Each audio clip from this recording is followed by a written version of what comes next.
there, it's Stephanie with the Rancher's Homestead. Welcome back to the channel. Today I'm going to teach you how to do something very simple, and that is making butter. Now, a couple things that you will need in order to make the butter is, well, you don't need them, but they do make your life a lot easier. Way back in the olden days, they churned it by hand, and you can definitely do that, but I'm here to say there is an easier way with the stuff that we have now. And the way I like to do it is with my stand mixer. And that I like it in my stand mixer for two reasons.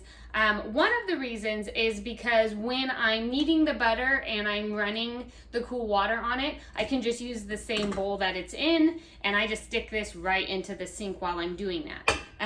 The second reason is I hate getting out any extra attachments or just different things that you need to use, like blenders and that kind of stuff. That stuff doesn't sit on my counter readily like my stand mixer does, and so it's really simple for me. I don't have to get out any extra equipment. It's already sitting on my counter. So those are the two reasons why I use a stand mixer. If you don't have a stand mixer, you can do this with a hand mixer, but of course then you'll have to stand there with your hand mixer. You can do this with your blender, you can do it with a food processor, or simply sticking your cream in a jar and shaking it. Although that it's going to give you really good arm muscles. Okay, so the first thing that you're going to want to do is just get your stand mixer ready, or whatever you're using. And I like to use the whisk attachment for this. I feel like it works better.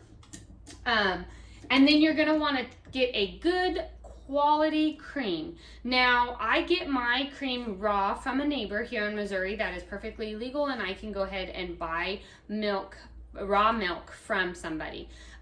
If you're in some states where you don't have access to raw milk, you can definitely use pasteurized milk from the store. I've done that when we were in California, and that works just fine as well. For me personally, with health and all of that, I try and stick to raw dairy products, and so I like to make my own butter out of raw cream. What you're looking for is the heavy whipping cream, or the heavy cream on the top. That's what you want. And you do want your cream to be, if it's not pasteurized, if you're buying it raw from a local dairyman or a neighbor or whatever who has a milk cow, you do want your cream to be about a day old. So you don't want to take it fresh cream from that day's milking and turn it into butter. It just takes a lot longer.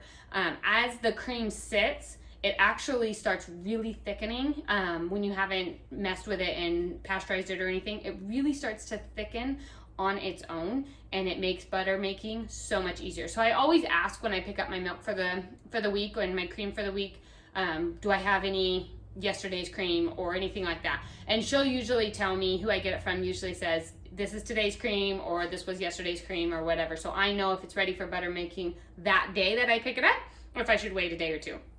Okay, so you're gonna wanna take your cream out of the fridge and just let it sit for like a half an hour.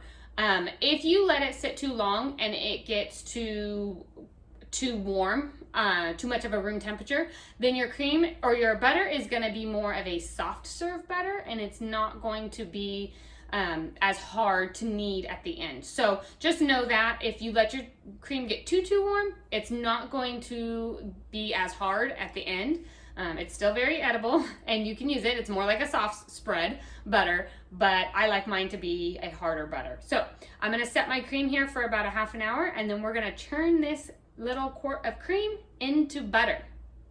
Okay, so my cream has sat for about 30 minutes, and it's definitely not room temperature at all, but it is not super cold from the fridge. So I'm going to go ahead and pour my cream right on into my mixer.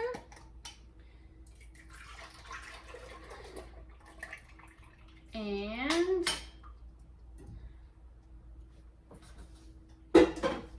I'm gonna take my kitchen towel here, because if you are using a mixer that does not have a lid, so a blender, a food processor, those things have a lid to them and you won't have to worry about this.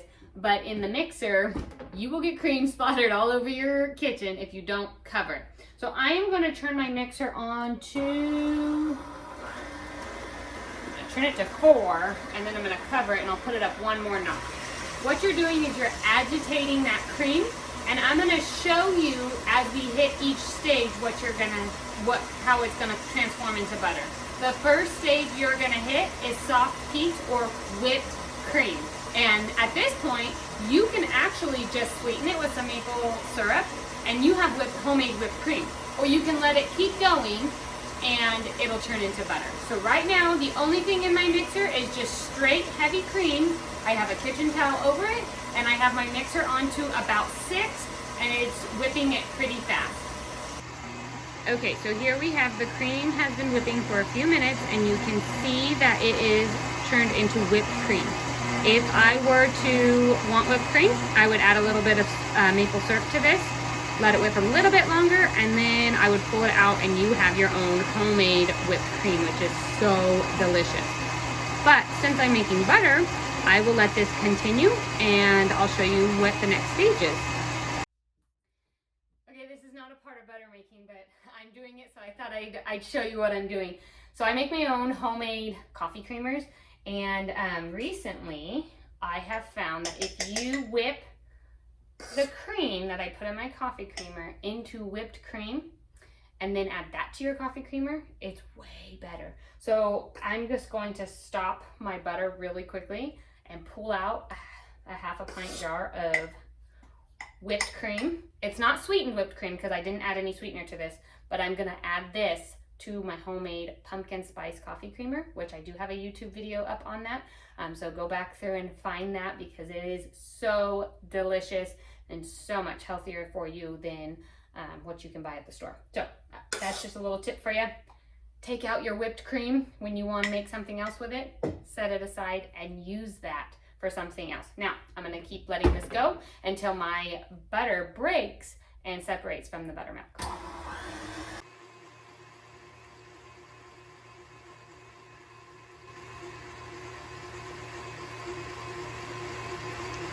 Okay, so we are almost at the point of the butter breaking and separating from the buttermilk. So I'm gonna go ahead and pull my cloth back down over because it gets very messy once it breaks and separates and you have a hard butter and then a liquid buttermilk. So this is the final stage where you know you are close and it is about to break and separate. Okay, so I can hear the official slosh. I don't know if you can. But it is time to turn off my stand mixer.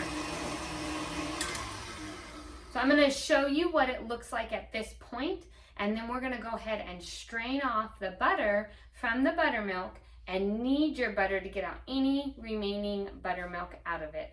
The more buttermilk you can get out of your butter, the longer that it'll last. So, and the harder of a butter you're going to have. Okay, so you can see the liquid dripping off. That is the buttermilk, and then the butter is now hard and you're going to knead it into a ball. So what I'm going to do here is I'm going to kind of scrape it all together, form it into a ball, and then drain off all of that buttermilk. So now I've moved over here to my sink and I am forming my butter into a ball, getting out any loose particles away from the buttermilk, and I'm going to go ahead and just pour out my buttermilk. Sometimes I save it, sometimes I don't. It just depends on what my week is like and what I think I'm going to want to make. And so now here's the important part. I'm gonna go ahead and knead my butter and rinse it until my water runs clear. You wanna make sure that your water is nice and cold before you start running your butter under it, or you're gonna melt your butter. Okay, so I'm just gonna keep kneading it and rinsing it until I think I've gotten all of the buttermilk out of the butter.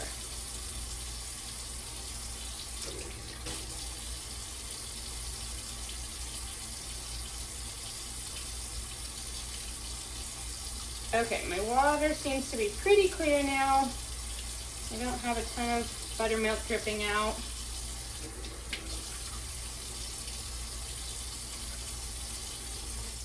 Now you have your butter here. Now you can go ahead and salt it, which I like to do. When you salt it, more buttermilk is gonna come out. So I usually have, I don't really have a measurement. I just kind of take a little bit of salt on a spoon, a good quality salt, sprinkle it over my flattened butter. And then I just kind of fold my butter up and over it. And as you're doing that, you'll see more buttermilk drip out, and that's just because the salt is pulling out even more, and that's why I usually always salt it, just to get that extra buttermilk out. And then once you have your salt evenly distributed and mixed in, you can either separate this out into little balls. For years, I used to just make them into kind of 4 ounce to 6 ounce balls and wrap them in saran wrap and stick them in the fridge. That's how I did it.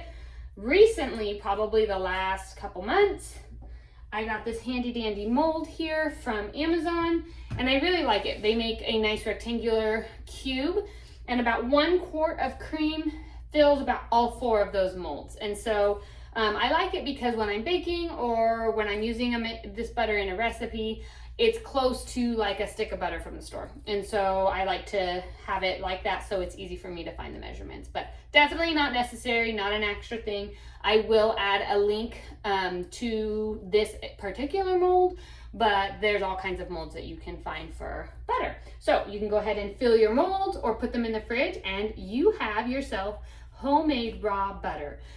It's not hard. All you need is heavy cream. Like I said, you can use cream from the store. I prefer raw cream, so if you have access to that, that's definitely going to be a healthier product. And go out there, make yourself some butter. I hope that this was helpful, and we'll see you next time. Take care.